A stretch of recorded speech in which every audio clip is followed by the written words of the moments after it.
All right. So today we're going to talk about filming educational video with your phone. So the lovely thing about this modern world we live in is that everyone has a device in their pocket, whether it's a phone or it could be an iPad, or you might have a nice camera. Um, we all have these devices that can produce really high quality video.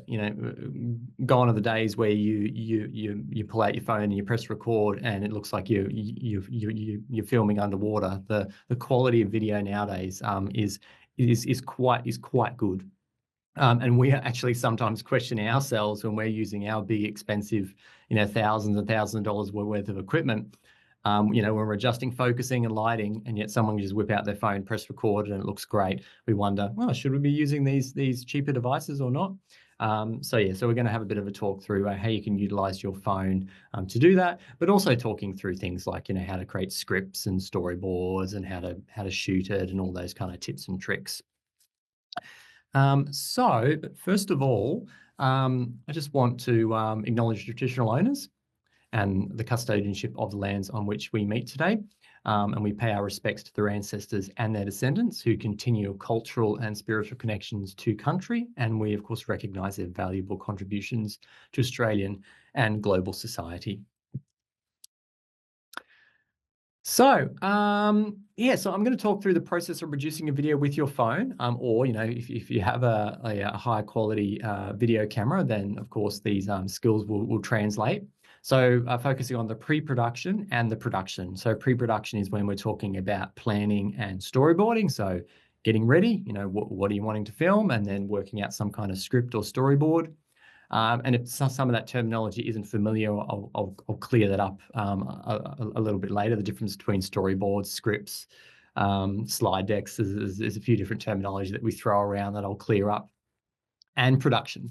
So production is obviously the filming of what you're wanting to produce. So I'll go over some tips and tricks for that as well. Post-production will be briefly discussed, and when I mean briefly, there's literally a slide that just says the next step is editing and exporting, because there is actually a session directly after this that goes over post-production on how to actually edit and export out your videos. So the next 2 hours, if you're here for the next 2 hours, you get the whole entire life cycle of producing a video. And if there's any questions, jump into the chat at any time. I've got it open here, or wave your hand, or even just unmute your microphone and ask a question. All right, so what do you need to actually make this all come together? So storyboard. So first of all, you need a storyboard, and a storyboard, that terminology is sort of interchangeable with sort of script. So you'll hear the word storyboard, script, shot list as well. You might hear that terminology. They all generally mean sort of the same thing in our world here. And they're kind of just basically outlining what's going to happen in your video. So what's going to be spoken, what's going to be seen. It's basically just like a document that outlines exactly what's happening. Your phone, of course, some kind of video editing program. Now, the whole university has access to Adobe Premiere or Adobe Rush. So they're really high quality, good video editors. Adobe Rush is industry standard, and that's the one that we use. Rush is more sort of introductory. So if you're a little bit worried about jumping into something like Premiere, then you can always try Rush. We are talking about Premiere in the editing session later on. So it seems daunting at the start. There's a lot going on, but with programs in general, there tends to be, they look scary, but there's often just the parts you need. And if you only focus on the parts you need, then you tend to be quite fine. If you have a Mac, then obviously you'll have iMovie, or if you've got a Windows machine and it has free video editing software on there, or another one is called DaVinci Resolve. That's a free one that you can get. That's a really high-end editor.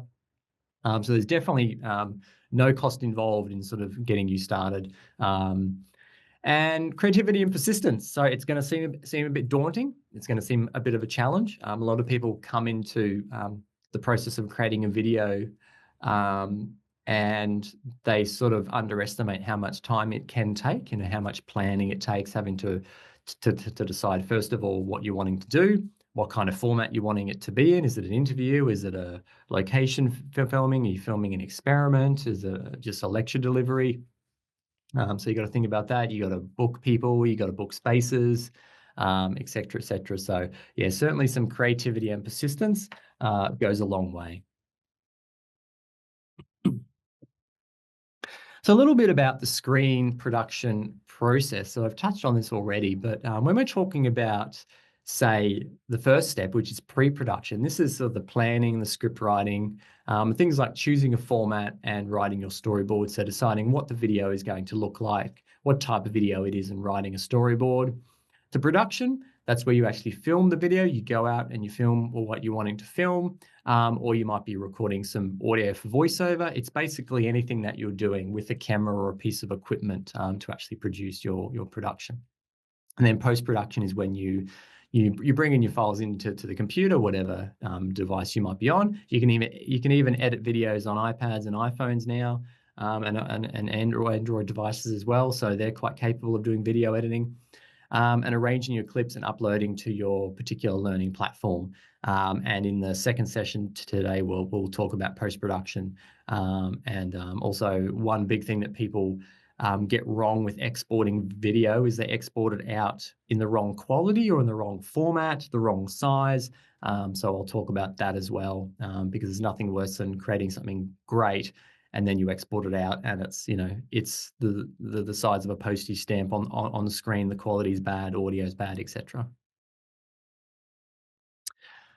All right, pre-production, so planning and script writing. So, your videos can be presented in multiple ways. There's as you can imagine in this world of heavy media, there's lots and lots and lots of different ways that you can present information. So I've tried to condense that into 3, which is optimistic.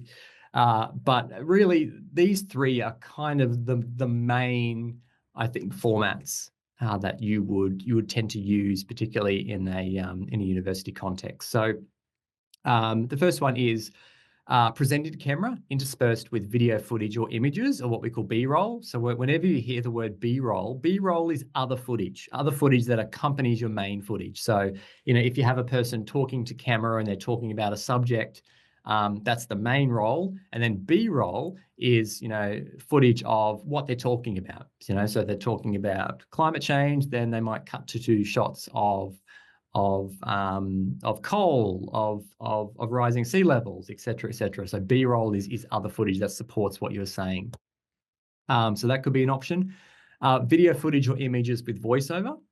So you may choose just to record video. Maybe all your stuff is B-roll, and then you place voiceover the top of that. And that could also be something as simple as of a voiceover PowerPoint. So you might be screen recording a PowerPoint presentation and you're recording a voice to go over the top of that PowerPoint. Or an interview. So interviews are a really, really good way of, I guess, if you have a particular subject matter and you kind of want a bit of a different perspective on that. You want someone maybe in industry or another academic or something that has an interesting perspective on that particular subject matter. Sometimes an interview might be better than, say, just delivering like a short lecture. And it also just adds a bit of interest to the students. If they see a person that's out in industry or a different perspective on things, it's actually really interesting to sort of sit down with a person who knows the subject matter and having a chat to them about it. And it's a little bit more engaging than just having a person speak to them on camera. Now, the next thing, this isn't always possible, but we kind of always recommend to keep videos fairly short. And the reason that we do this is because students, people talk about attention spans and stuff. I think it's not only a student problem. I think we live in a world now where we're all glued to phones and devices, and all our attention spans are starting to get a bit shorter. So you're trying to grab people's attention. And if a student sees a video, a lecture video or something that's there and it's half an hour, they probably are sitting on a train or a bus and they don't have half an hour. They might have 10, 15 minutes to watch something quickly, or they might have a few minutes to watch something before a class or between classes. So keeping videos fairly short is we think quite key. We tend to keep ours around about 7 to 12 minutes here in Italy. And I've just completely realized I totally did not introduce myself. You probably only know me from my name in the Zoom meeting here. So I'm Tim. So I'm the manager of the educational media production team here at Institute for Teaching and Learning Innovation. So we create literally thousands of educational videos every year. So we do this stuff day to day.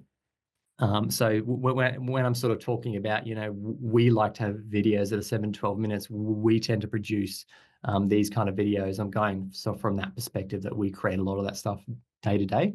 So yeah, if you keep your videos short, what you'll find is people will watch a short video and then they'll probably be like, oh, I actually really like that. I'll watch the next one. So they'll watch the next one and then they're like, oh, I like that. I'll watch the next one. A bit like us when we watch a TV show and we'll watch another one, and by the time we realize it's 2 o'clock in the morning, we've watched 5 episodes of something, and we have to go to bed.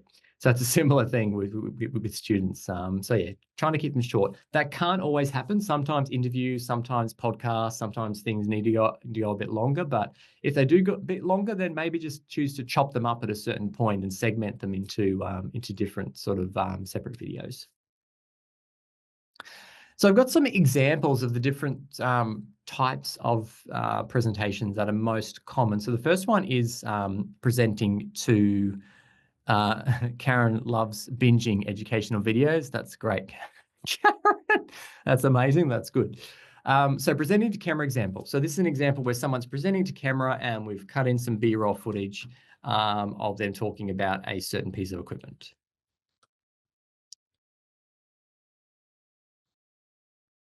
ESR, or electron spin resonance, is a kind of magnetic spectroscopy that can probe the structure of molecules, especially if they have a single unpaired electron. Its diverse uses. So with this video, it goes along with him speaking to camera, and then every so often This experiment he'll speak to something. Diphenyl picrylhydrazole, or DPPH. So he'll speak to something specifically that's within the scene, like what he's holding in his hand, and the camera will get closer up to it. And that's sort of a bit of a trend throughout the video. It'll cut from him, it'll cut to some B-roll of what was shot within the scene, but also it can be interspersed with images as well. So PowerPoint slides with support what he's saying as well. So that's also possible. This one does go for 14 minutes, so it's a bit on the longish end for us, but we couldn't really cut it down any further, so that's not too bad. 40 minutes isn't a deal breaker. So this is another example of a voiceover of a sort of like a lab demonstration, and this one is using a voiceover instead of a person actually presenting to camera.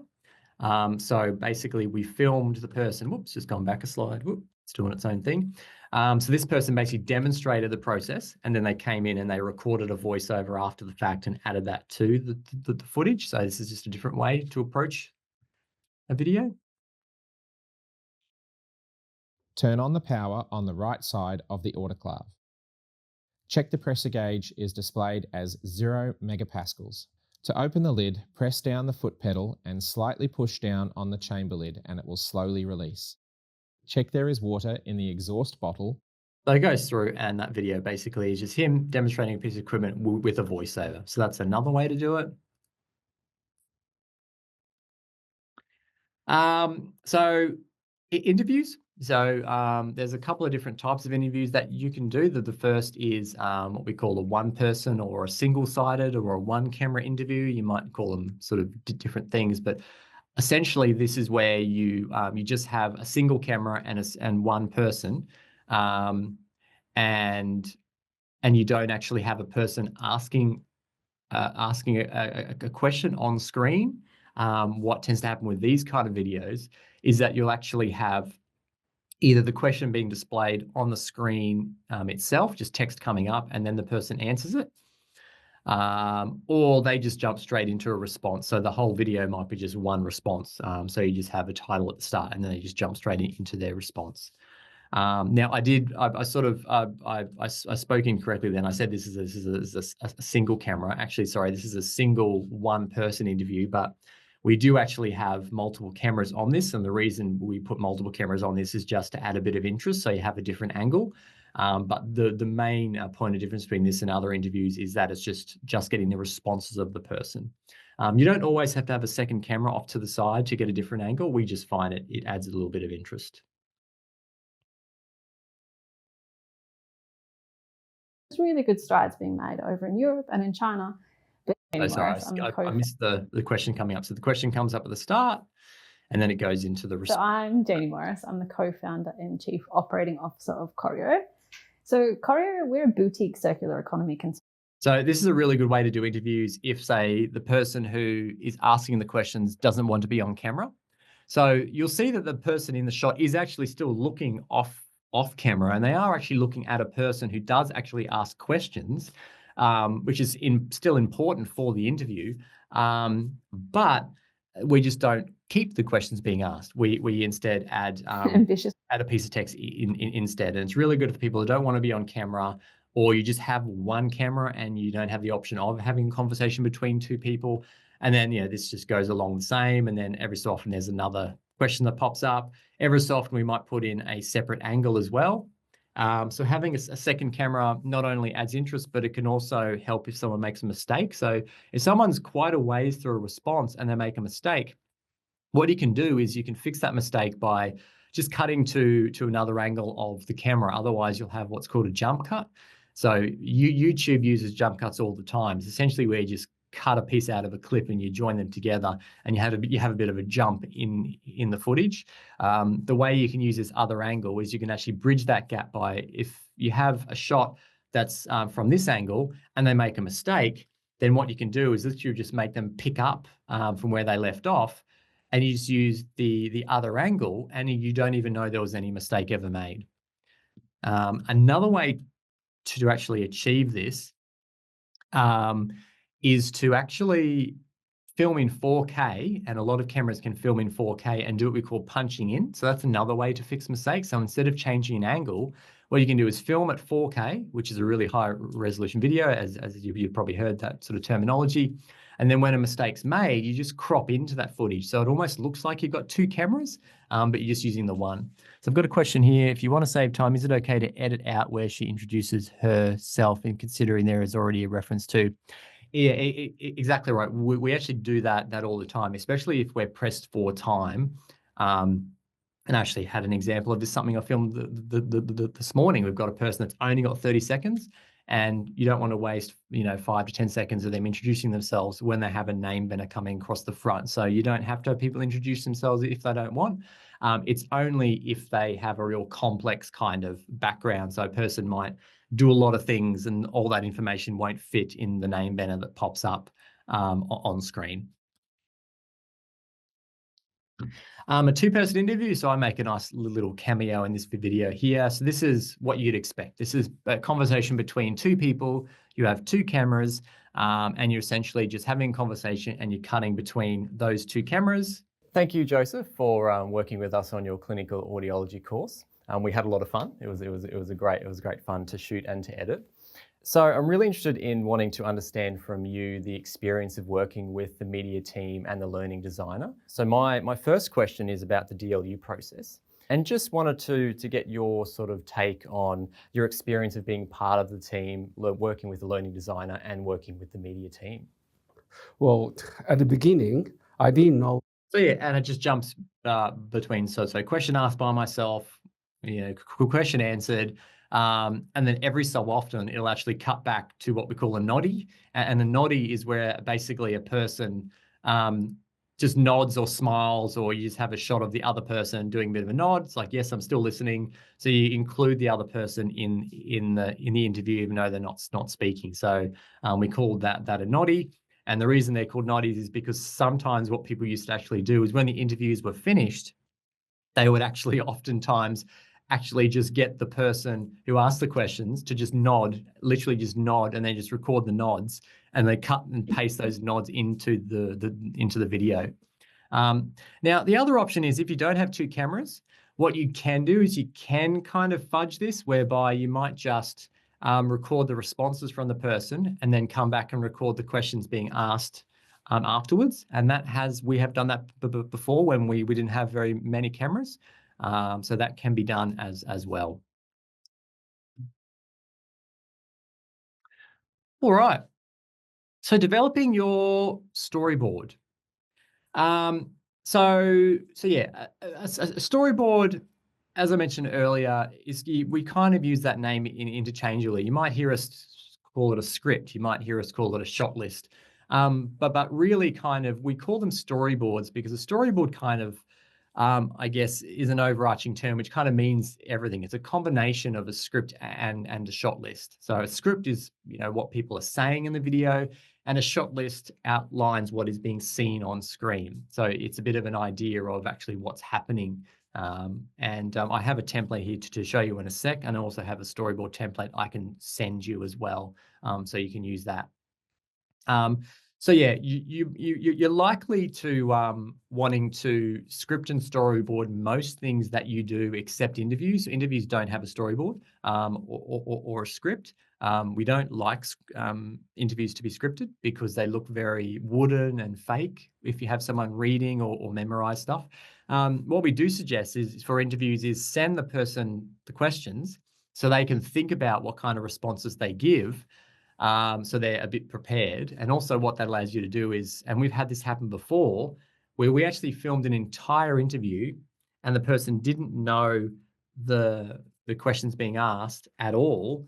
And we actually got an email back from them saying, I wasn't comfortable with any of those responses. It wasn't my subject area. I don't want the interview to be used. So yeah, and they could have said that in the room while it was being done. But anyway, that's beside the point. But yeah, so it's important to sort of send those questions so people have a bit of an idea, so they can actually answer those questions. And what we also sort of try to get people to do is when you're doing up your storyboards is try to chunk things up. So have what a person's speaking and doing sort of segmented into sort of smaller chunks so they don't have to say too much on screen or do too much in one go. And the way that you can achieve this is by like varying the kind of shot that you might have. So you might start off with a person speaking to camera, and then you might change it to a more wider shot. So there's a bit of an option for them to maybe stop speaking, and then you change the kind of angle that you're doing. Or you just have them speak and then they stop, and then you might change the video to another shot within the scene. So you might focus on something else that's going on. So breaking these things down really, really helps to sort of reduce the sort of the burden on people on screen.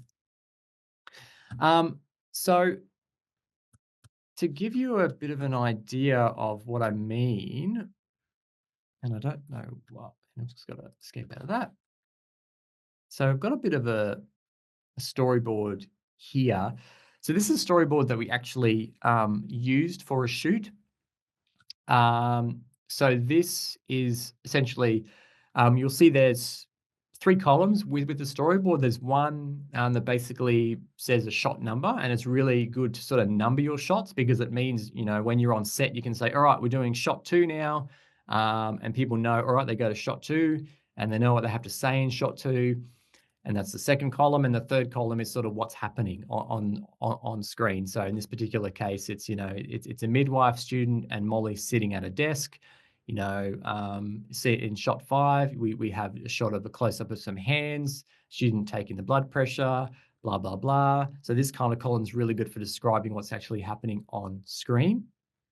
And so I'll just go back here because I've got another slide that I want to sort of show you quickly before I show that storyboard again, is that in that first column, you have a shot number, but also you have a shot size, and shot sizes are really, really handy because what they allow you to do is basically describe how close you are to the camera.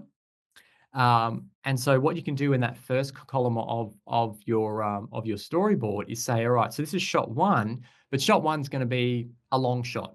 And so a long shot, and you can download these kind of shot sizes from the internet or use this one. And essentially it's just a really easy way to know, all right, a long shot means it's seeing the whole person. A mid shot means it's kind of from the waist up. A close up tends to be mainly just the person's head.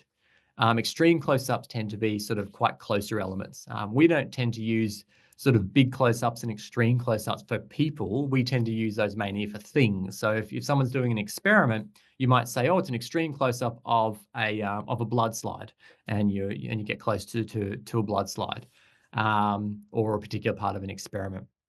Whereas you probably use extreme long shots, very long shots, to establish a scene. So you might be taking a shot of a room or a building or whatever to kind of establish what's happening. So they're really, really good ways of being able to establish what's going on within your scene. So if we go back to here, we can kind of say that in this first column, this is where you would put, say, a mid shot, and you would know that you're sort of getting the waist up of this midwife. She's saying hello to someone. Thank you for coming in. This is Loretta, blah, blah, blah. So basically, as you go along, you can say, all right, well, this might be a long shot. So you're getting like more of, say, this is a consult in like a hospital bed. So if it's a long shot, this next shot might be getting more of the legs in or getting more of the bed in. Whereas the next one might be a close-up. So this one might be a close-up of the pregnant woman. She's talking to someone about something, saying she's got some headaches. So you're quite close on the person. And separating these shots like this means that you can essentially film this one bit, and then you can maybe stop, and then you can film the next bit to change the angle. But as I said before, if you have multiple cameras, maybe you don't need to sort of worry too much about chunking things up, because if someone makes a mistake, then you can cut to the other angle. So you might be able to have sections a little bit longer if you have multiple cameras. So if you make a mistake, you can just cut to another section and they can restart. The other option is if you're filming at 4K, so that higher quality, as I mentioned, again, you may choose to have maybe shots that are a little bit longer, but then if someone makes a mistake, you just use the cropping of your 4K footage to zoom in a little bit on that footage to bridge any kind of gaps. So yeah, really, really good way of planning out your shots, knowing exactly what stuff you need in the shot as well. This column is really good for putting in what you need in the shot. So anything that you need for an experiment or anything like that is also really, really good, or any visuals. So there might be logos or images that are going to come up on screen. You can whack them in there as well.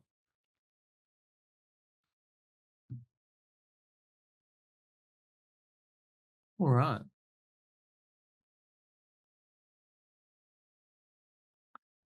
Right, and I'll give you a nice blank one for you to work through as well.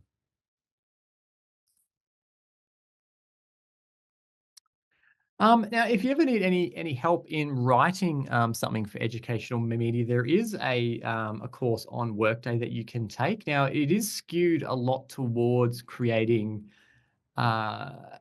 educational material for, say, if you're delivering a lecture to camera. But it still does give you really good skills on, how to make educational media engaging, a little bit more interesting. So it does have some nice tips and tricks in there for that. So you'll certainly pick something out of it, even if you're not going to be doing, a speech to camera as such. So yeah, it's a good thing to sort of do. Okay, so production, filming, and recording. Oh, this PowerPoint really likes to go backwards for some reason. There we go. All right. So next thing is to set up your phone or your device. Now, I am going to sort of lean more towards the idea of setting up a phone, so an iPhone or an Android device. These settings will be a little bit similar to what you might see on an iPad as well. But if you're going to be using a standalone video camera, then of course the settings that you see here you can translate over into an SLR or other camera. And if you have that camera, you probably know how to use it anyway, so these settings will be familiar. But generally, if you're going to be filming something where you're probably not going to have to do any zooming in, as I said, you're not going to have to film at 4K to do any kind of cropping in to fix any mistakes or anything like that. And you might be a little bit concerned with storage size on your phones as well. Maybe just filming at 1080p HD 30 frames per second might be the way to go. So 1080p just basically means that the video is 1920 pixels wide by 1080 pixels high, so 1080p. And that's considered full HD. So that's what the majority of videos that are produced sort of still are. I know, you know, a lot of videos you watch on YouTube are probably in 4K and or could be higher, but for most educational media, they don't need to be much bigger than that. We produce all our stuff at 1080 because it just doesn't need to be any higher than that. And so that's sort of your baseline.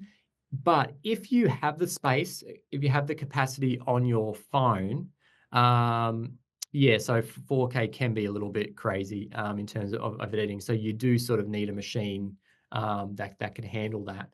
So that is another consideration. And these are kind of things you can do. You can kind of record in 4K, put it in your computer. If your computer just cannot handle it, then maybe then you can try editing just at 1080p. But you have the capability to film 4K, then that's a great choice. It can give the option of zooming into your footage later on. The other option is whether you film something like 30 or 60 frames per second. Now, the benefit of filming 60 versus 30 is so if you're unfamiliar with frames per second is just basically whenever you're recording, it's how many images are captured every second to make up the moving image. The higher that, it means it gives you the ability to then slow your footage down. So if you have the opportunity in your video where you might want to slow your footage down to half speed and have some slow-mo, then you might film it at 60 and then slow it down to 30 when you're editing. So that's the only reason you would kind of go for 60 over 30 is if you intend to slow it down. And then what you can do then is you sort of tick the high efficiency on your videos. So it still it reduces the file size of your videos, but still maintains nice quality. And you can see, you know, if you do film something at 4K at 60 frames per second, you know, it's going to take up 400 megabytes per minute. Sorry, there's my stutter coming in. So yeah, so you are going to be filling up your phone, particularly if it has low storage. So you need to be quite mindful of that. Very similar thing in Android, except it just has different terminology. So it'll probably just say full HD or 1080p. It'll have something there written there. When it's talking about 4K, it'll probably say UHD or Ultra HD. And again, it has 30, it has 60 frames per second. So it's always good to turn stabilization on. I think by default, the iPhone tends to stabilize everything, whereas on Android and other devices, they might not. So switch that on. Reducing file size as well is another option that's a little bit like that high efficiency on the iPhone. And yeah, so very similar kind of settings, just a different interface. So yeah, so this is a bit of a good example of why to shoot 4K if you can. So you can kind of see the different size, like full HD, you know, it's a pretty standard size. Whereas Ultra HD, you're kind of getting 4 times the amount of screen real estate. But what that does mean is that, so if I film a HD video and then I zoom into that video in my video editor like Premiere and zoom in, then you'll get quality like this. It'll look blocky, it'll look yucky. But if I do the same thing with a 4K piece of video and I zoom in, I get a much higher quality image. Now, the thing to remember though is that although you've recorded in 4K, the timeline that you're actually putting that footage into is still going to be that full HD 1080 size. So when you drop the footage in, that footage will actually be bigger than the timeline, which is good because it means that you can zoom into the footage without losing quality. And I'll show that as an example in the session coming up soon. All right, so shooting your footage. So this is where you actually go out on set and you go and shoot what you're needing to record. So there's a few sort of tips and tricks here, and some of them are sort of obvious. You know, things like if you have a person that is presenting the camera, then you do want to try and find a fairly quiet place to do that, which is with as much light as possible. Cameras crave light. iPhones and Android phones nowadays, they are pretty good in low light, so you can tend to get away with it. But generally, light is a camera's friend. So you want to have a nice bright area, but you don't want to be filming them in, say, direct sunlight or in front of a window, because that can kind of darken them down and brighten up the window. It doesn't look good. So you want a fairly bright area with a lot of light, but not in direct sunlight. And somewhere fairly quiet. And if you don't have a like a Bluetooth microphone, you can buy these wireless microphones that you can plug into your devices nowadays, and it either goes by Bluetooth or it communicates like a little dongle that plugs into the bottom. If you don't have one of them, then you might just have to try and get fairly close to your subject, or as close as you can, just to help with microphone pickup.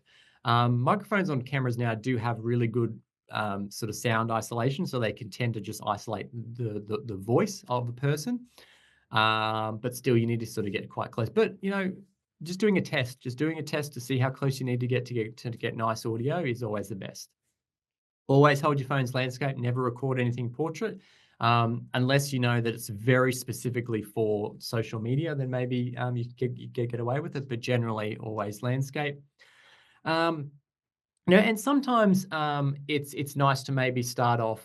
This isn't a hard and fast rule, but if you're recording someone like a lab environment or something like that, then you might start off with maybe a wider shot to establish that they're in a lab, and then you might cut to maybe a close shot of that person explaining what's going on, just so you kind of establish what's happening.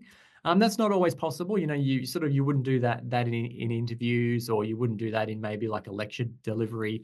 But if you're in a demonstration situation, yeah, you might start off a bit wider, then get a little bit closer. And then if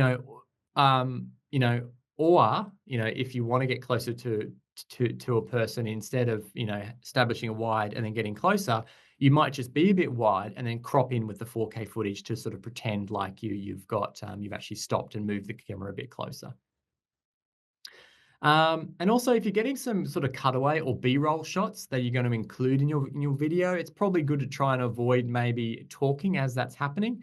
The reason being is that you might want to use the ambient sound of what's happening while your video's being recorded. So if you're doing an experiment, you might want the sound of the experiment going on rather than having maybe some people chatting in the background. So that's always a consideration. And yeah, if you're having a person that's presenting to camera, it's always good to try and start off maybe with a person saying, the shot number. So this is shot 3, ready and action, just so the person knows sort of what shot you're on, they're ready, and you give them action, and then they know that they've got to wait. They should wait around 2 or 3 seconds before speaking. So that's a really, really good way of just making people know where they're up to. And, for you to keep track as well, you're up to shot 2. All right, shot 2's done. Tick that off. Using a teleprompter is really good as well, particularly if you have a script that is hard to memorize. Now, a teleprompter is basically the script displayed on a screen sitting above the lens, or sometimes it's actually in front of the lens, and sort of reflected up on a mirror, like you might see in some news broadcasts. But generally, what you can get away with is either just holding an iPad or something above the lens. Do it above the lens, not below. If you do it above the lens, you tend to still look, if you're reading the text, it still makes it look like you're actually looking into the lens if it's above. Or if it's below, beside, that illusion is sort of destroyed. So yeah, but if you don't have any kind of fancy system, you literally have a person hold an iPad just above the lens and scroll the text. Also, when you're presenting, you want to be a little bit more animated and melodic with your voice. So a little bit like I am now. Like, I wouldn't be talking like this if I was just talking to someone on the street. I'm even doing hand gestures here, and I'm not sure if you can actually see me anymore, but I'm doing hand gestures. I'm being more melodic in my tone. I'm emphasizing certain keywords, especially things that are important. You kind of want to bring yourself across that you can, you got to bring yourself across sort of twice as much as you normally would. U times 2, exactly right. And that's a very good point, Kim, about the teleprompter app is, yeah, so you can actually get a teleprompter app on your iPad. And what you can do is you could either have that iPad above the lens of another camera, or you can actually just record on the iPad itself. And so you're using the camera on the iPad as you're reading the script. And so you don't need to have a second device, which is really good. And ticking off your shots when they're done, that's really, really good way of keeping track. And also it's nice and satisfying to know that you're ticking off your shots. So avoid shaky footage, make sure you have some kind of auto stabilization on. Sorry, I think I just clicked that now. I'm going to get notifications coming through. So avoid shaky footage, auto stabilization on, or have some kind of iPhone, or I keep saying iPhone, sorry, I mean like any phone, a tripod, or sort of a gimbal as well. You can get phone tripods in Kmart for like 20, 30 bucks nowadays. And you can also sometimes get the gimbal training, sorry, the gimbal as well. You can get those that sort of your phones lock onto. Avoid zooming, trying not to zoom when you're actually recording. What we tend to do is maybe just move the camera closer if you want to get closer, or do that 4K punch in later on. So that's always an option, much better than actually zooming in. And adapting your shooting style to the feel of your shoot. So this is something like, if you have a very fast-paced video that's the inner city, noisy, busy, maybe some of your shots a little bit quicker and moving a bit faster, or if it's a little bit more softer, so it might be more relaxed. It might be Botanical Gardens and a hotel and shops. It might be a little bit slower, more relaxed kind of movements of the camera. So suiting the kind of movement of your camera to whatever your subject matter is. Karen just mentioned something about some presenter training. We do presenter training still. We don't actually do sessions anymore unless people request them. So if you have a project coming up and you wanted to request doing some presenter training, and that's actually getting in our studio and learning how to present to camera, we can certainly set up some sort of bespoke session and try and get a few people together in a room, and we can do those sort of sessions. It's always good to get more footage than you need. So, record all your vital shots first, but then if you need some additional shots or that B-roll, get that afterwards and get more than you probably need. So get your important stuff and then get all your B-roll shots. So it's better to have more footage than less. And also, avoid sort of taking really, really long takes. If you sort of film in chunks, it's easy for your presenter and what's going on, and also easier to identify shots later on. Because if you have just one long video that's an hour long, it's harder to identify your individual parts. And also check footage before you leave a location. Make sure that before you leave, you press play and you watch it all back to make sure it's all there. And be mindful of people in public. So some people may not like to be on camera. Generally, if you're filming in public and people are not sort of easily identifiable, you can kind of get away with it. But if you sort of go into public places, sorry, in private places or public places where they're a bit more confined, like if you start running around a shopping center, although that's a private land, but if you go into like a public library or something and start recording, people are probably going to ask questions. If you're going sort of inside a building and you want to film, you're probably going to have to ask someone if that's okay. Or if you're out and about and you focus on someone when you're recording, then you really should get their permission. And there are release forms that you can download and people can sign a waiver. So that's very, very important to get that. And obviously, if anyone's under 18, you need to make sure they get permission from their parent or guardian. So filming at UQ, you don't tend to need to get permission for filming at UQ. No. So if you're a UQ staff member and you're running around campus and you're recording at UQ, you don't have to. Also, you don't technically have to get permission from staff if you're recording staff at UQ, if it's a UQ production. We do anyway, just because some staff do sort of come back and say, "Oh, I didn't actually agree with that." That's happened once in the whole time we've been here. But sometimes people forget, or people just realize that I don't want that, so they revoke their permission. So it's important to sort of get people to actually have that written down, so you have proof that yes, that they did actually approve it. Even though them being on camera is proof enough, but we tend to sort of get everyone to sign it, but you don't technically have to. Always get students to do it though. I think it's important to get students to do it. Here's a consent form, and I'll send this PowerPoint to you at the end of this session. And you can click on that link to download that form. Just a bit about composition. So I've got 10 minutes, so we've still got a bit of time, so that's good. So composition. If you're having a person presenting to camera, what you tend to want to do is want to give them either have them centered or offset, to accommodate props. If they're sort of talking about something that's laid out in front of them, then you'll tend to maybe have them sort of centered. But it's fine to have people a little bit off center if they're going to be maybe referring to something within a scene that might be off to the left or the right. That's perfectly fine. What we try to get people to do is keep the eye line in sort of that top third of the shot as well. You might have heard about the rule of thirds. So what we kind of suggest people do is you tend to have their eye line in that sort of top third of the screen. Now, there's a few reasons for that, and I'll talk about that in a moment a little bit more, but it's sort of our brains kind of tend to be drawn to those areas. We like the sort of points of interest to focus on, and the eyes are a really good point of interest. So we tend to be drawn to certain parts within a scene, and having them in these sort of thirds is a really good way of us focusing on a certain point.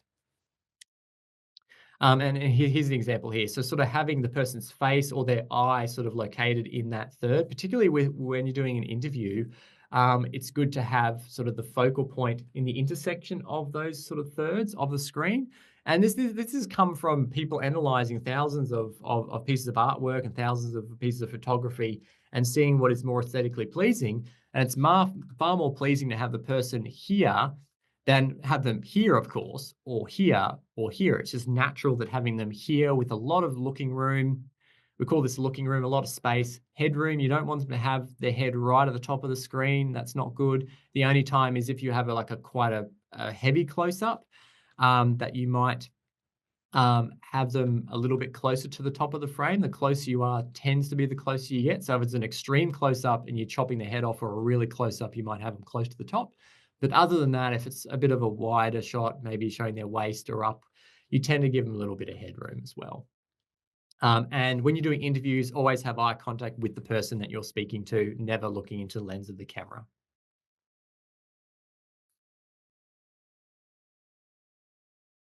Recording a voiceover. So if you recorded some B-roll footage and you're wanting to record some voiceover footage after the fact, then you can record that in a few ways. It's good to get in a really dead silent room, a room that has lots of furniture in it or curtains or something.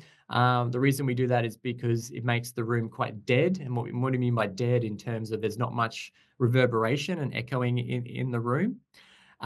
So yeah, and another way to do it is even under your Doona. So if you're recording a voiceover, just hop on your laptop, or you might have a little USB mic, hop under a Doona and you can record it, and that stops a lot of reverberation.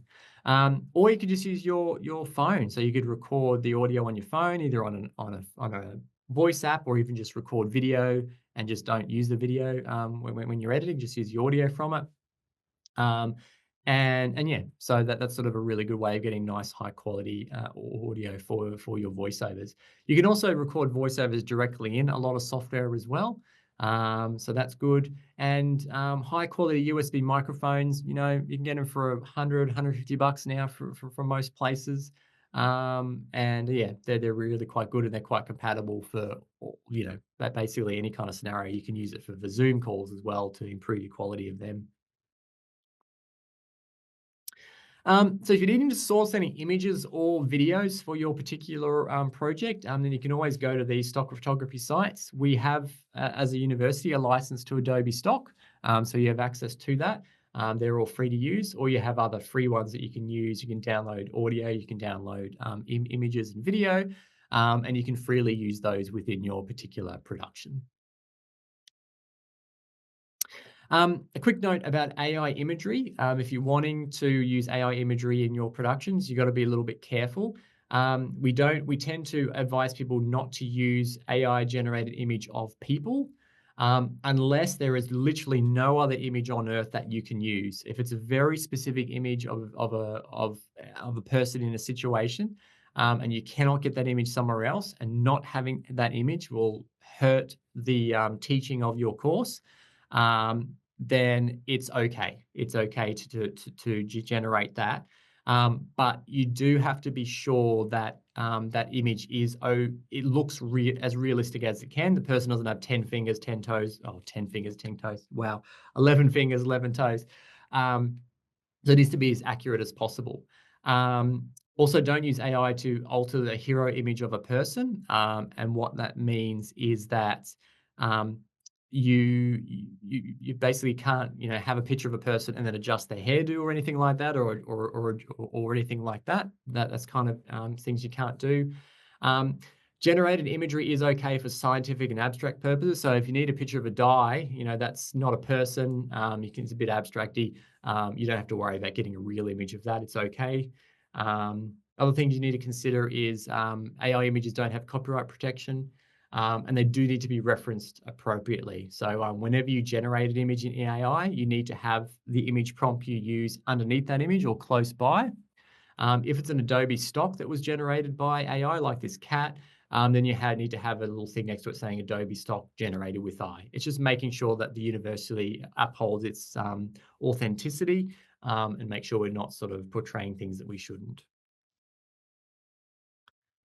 All right, and post-production. So post-production is the next session. So just there's a few questions. I get confused when I go to Adobe Stock and it says I need to pay for the license. Do I just click yes and download UQ Pacer, or do I get a bill? No, you should have access to Adobe Stock because it'll say license. It shouldn't have a cost. It'll say the word license, and you should be able to license and download that image. But yeah, so the university, I'm not sure if they get a bill, but you certainly won't get a bill if you download it unless you actually have uploaded credits to your site, because there are some images that we can't use under an educational license. So there's actually an educational license that we can use, whereas some images don't. So you should be able to just go to most images and go on there and it'll say like educational license or something, and you can just click download and you should be able to download it. Yeah. Audio library, we personally do here at Italy, but the wider university doesn't have an audio library, I don't believe. So if you're wanting audio, you can go to some of those free sites and use them. All right, so the next session talks about post-production and video editing. So there's lots of video editors out there that I talked about at the start. And essentially the video editing process is bringing your clips in, arranging them on a timeline, adding your audio, doing some kind of changes to it. It might be fixing up the video, might be color correction, might be fixing up the audio. And then it's a matter of exporting the video out and uploading it to whatever learning platform you want to put that on.